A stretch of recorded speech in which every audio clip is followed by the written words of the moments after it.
Hello, everyone. Margaret Swift Thompson of Embrace Family Recovery, here with you today to share this special series that I'm putting out on the Embrace Family Recovery podcast. So I have done something that I have dreamed about, I have been suggested to do, and I have been fearful of through much of my career, and that is write part of my story. I am excited to announce that I am in a collaboration created by Women's Speaker Association, a book entitled Voices of the 21st Century, Women Empowered Through Passion and Purpose. I, along with 44 other remarkable women from around the world, have chosen to write a chapter each based on the stories of our lives, our experiences about passion and purpose. And so I am thrilled during this series to introduce you to some of my co-authors. And in the next month leading up to the book launch on February 6th, I am honored and thrilled to share space on this platform with my co-authors.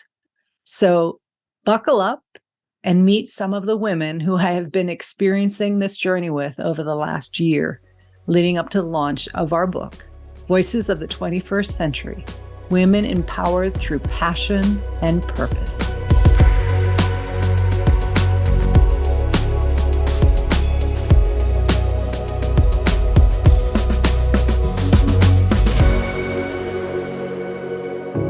Welcome to the Author Spotlight Show, a platform dedicated to celebrating remarkable women who share their purpose and their passion to make a difference in this world. My name is Gail Watson. I'm the founder and CEO of Women's Speakers Association, a global community of women who use their voice to powerfully inspire others.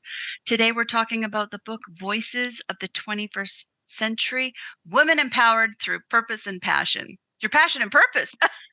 And this book features extraordinary women from various backgrounds and walks of life who share how their message has merged from their life experiences. With passion and purpose, these stories inspire readers to embrace their own power, break barriers, and create a better future. These women are a testament to the strength and collective voice of women in shaping this world that they envision. So I would like to please join me in welcoming Margaret Swift Thompson, co-author of Voices of the 21st Century. Hello. Hello. I can't even tell you how that sounds to be stated that way. It's kind of amazing. Well, it's a great book that you've come together and put together with your story. And you share, today I was reading your story again and reviewing it, and I just had this feeling of this. It was like a love story with yourself. And what I would, I know the title of your story is called I Didn't Know What I Didn't Know. So let's dive a little bit deeper into that, and please share with us, what inspired you to share this story? Well, thank you, Gail. Thank you for this opportunity and supporting women in writing this powerful book and the many ones that you have been a part of. I would say, first of all, your concept of this being a love story is the first time I've heard that. And that is quite emotional for me because I don't think I would have ever used that language for my journey because love was such a component of my story, lack of love for self, lack of belief I could be loved. And so that's pretty remarkable that that's how you felt. So I'll take that and thank you. What inspired me to write the story is that the power of storytelling has given me my life. I've heard people share their stories, and that gave me the chance to believe there was hope and there was a way forward that was different than what I had been experiencing. And so I thought it's probably time for me to do for others, hopefully, what people have done for me before. Awesome. As I read your story, you made a few key statements in there. There was one that jumped out at me, and it was saying you're trying to be as small as possible throughout your life. Like you didn't want to be seen. Right. Which would probably surprise everybody who knows me because I have a larger than life personality. Ask my family, they would tell you that. My poor brother, who was older than me and tolerated some of my insanity. But I would say that that was one of the masks I wore to make me feel good enough or valuable enough or lovable enough. And it was all based on a place of feeling damaged or broken and not good enough. And so I think that I overcompensated and did a lot of things that were amazing and remarkable. And that I put down to coincidences, right place, right time, risk taking in a good way, and overall a higher power or an entity, an energy that had a plan for me that I couldn't avoid. And some I wish I had, because some was painful, but I couldn't avoid. That has brought me to a place of fulfilling my passion through the work that I'm privileged to do today. And all of that came from the journey that I lived through, no doubt about it. I love when those journeys, they transform us, and when we can find that peace that it was our pain, but now it's our passion to help. Right. So let's talk about, what do you want when you envision somebody sitting there reading your story? What do you want them to take away from it? Find a way to connect. Alone in my story, my journey, my mind plays a lot of tricks on me. My mind says things and holds power over me that I believed for a very long time. And so find people who you can truly be thoroughly authentic with and share part of your stories that you may not have with others. I think that requires a sense of compassion with yourself, which only translates to giving compassion to others, which is a beautiful byproduct of it. But when I look back and the times I was in my own thinking and my own head about all of this, it was ugly and it was dark and it was not kind to me and probably not kind to other people along the way. So my hope would be that people reading would be able to see, I don't have to be alone with this, even though the desire to hide it, the shame, pushing it into that secret spot. Try to lean into not feeding that and doing the exact opposite, which is very uncomfortable, but worth it, because I believe that when we share it, it lightens it. It's kind of like, what do they say? Putting the light on the dark spots of our life makes them less dark. That's what I think I would like people to do. Give themselves grace, be kind to themselves instead of so hard and mean to themselves, and allow others in who could possibly help find a path forward that's different than what they may think they can do. I love that. So let's talk about, from this journey that your purpose in life here, you've started a company called Embrace Family Recovery, right? Can you Correct. talk? Yeah, let's talk about that. What are you doing to help people? Yeah. So again, the universe does for us what we can't do for ourselves. And I was plummeted into the recovery world and treatment world and working with people with addiction when I swore I would never do it. I was a master's educated counselor and I was never going to do that. Never say never. And so I ended up in that environment and was gifted not only in clinical and professional experience that was amazing, I was given windows into myself. I was shown ways to find healing from things I never thought I could change or heal from.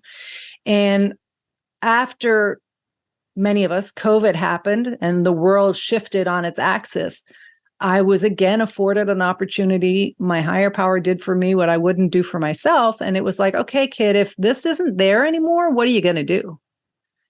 And so I took the leap of faith. And on Valentine's Day in 2021, I started Embrace Family Recovery. And it is a coaching business where I come alongside people who have been affected by this disease through love and relationship. And I support and assist them in paths forward that give them more peace, more joy, and healing, which starts with understanding the impact on them and the way the disease affects them as individuals. And so that's what I've been blessed to do for the last almost 2 years. And I'm very, very grateful. Love that. Now, you also have a very popular podcast. What's the name of that?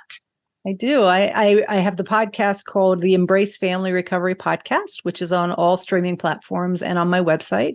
And it's a chance for people. This is my vision of it. When I started, it was my service project. My vision was, when I think back to when I was at my darkest times, I didn't think anyone out there had walked my path. And I thought there was no way forward. And so my hope is someone puts on an ear pod or is driving their car and just throws on a podcast and hears someone tell a story that gives them a sense of less isolation, maybe even a strategy to try to give them some sort of sense of peace or perspective they didn't understand. So it's an education and a support avenue for people who don't necessarily get to be in an office with a coach, a counselor, a therapist, or a family program.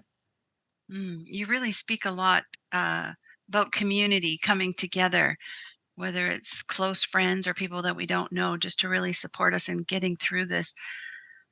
Who do you want yours?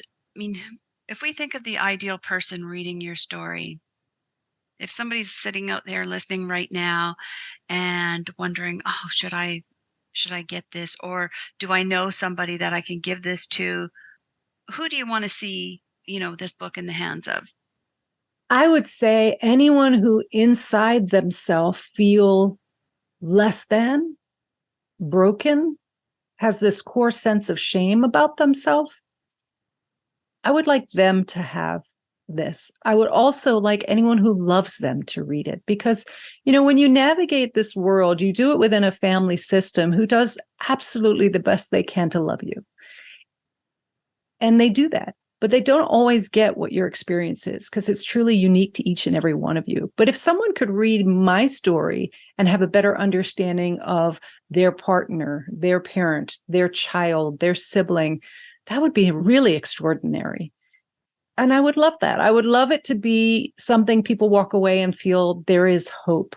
Because I can tell you when I came into this journey in my late 20s, when it all culminated in the perfect storm, I was absolutely sure I could not survive it, let alone find love and have a family and a passion for a career that I didn't think I would have.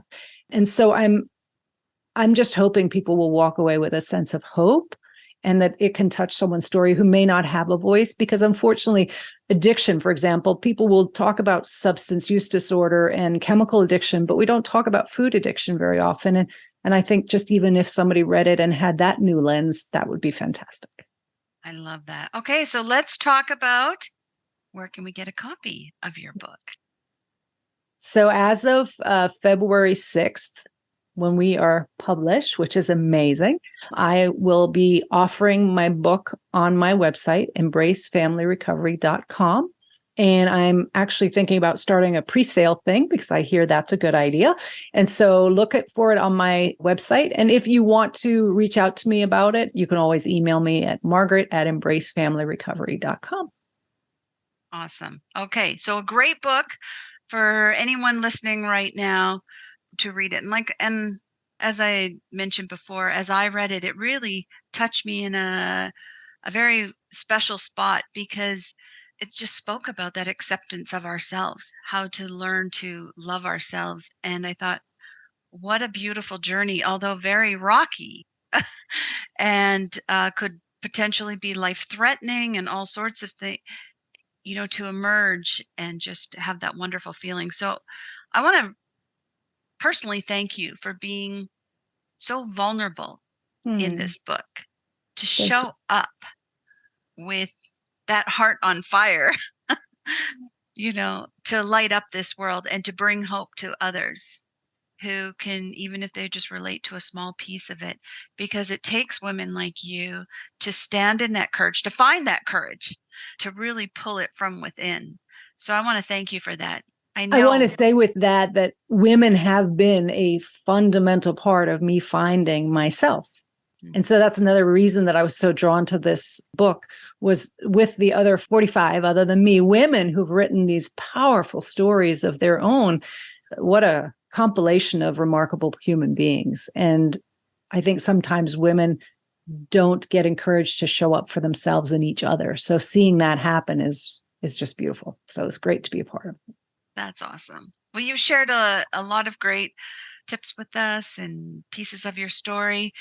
And I know there's a lot within you. So would you please leave us perhaps with some of your words of wisdom? So I think the thing that I would leave everyone with would be to say the kindness we show ourselves is so fundamental in life because when I was living in that place where I believed I was damaged goods and I was not kind to me, I was perpetually waiting for someone to find out the rottenness in me, no matter the good things they said to me. That's a horrible place to live. And so if we can acknowledge trauma and harm and mistakes and decisions that were made out of non-healed places, we can offer ourselves kindness. And I think then when we give that kindness away to others, we don't live in that perpetual state of fraud and fear, which is a hard place to come from when we live in this world. And I do think at the core of every human being, we are good and wonderful human beings.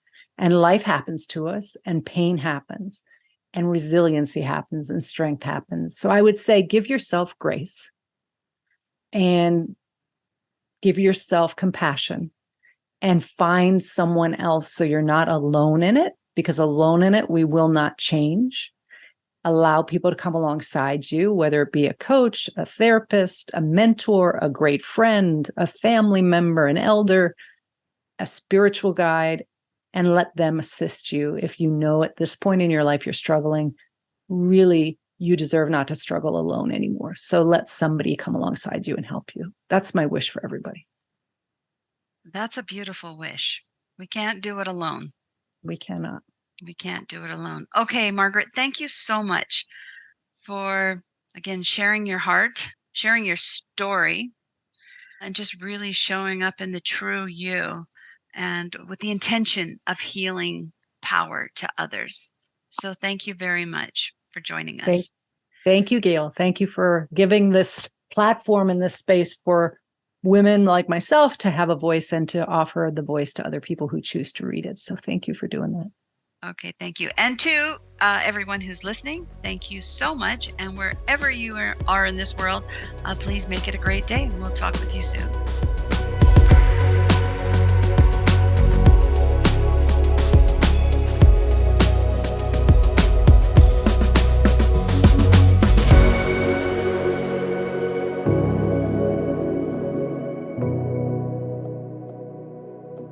Remarkable, the courage and tenacity and strength of women to be vulnerable and authentic and share tips and strategies and resources from their story for each of us to learn from. Whether it's my chapter or one of the other women's chapters, I assure you there is something in this for every woman in the world to gather support, encouragement, maybe passion, light a passion in you. These women who have taken the time to write their chapter and be a part of this book. Voices of the 21st Century, women empowered through passion and purpose. Until next time, take care of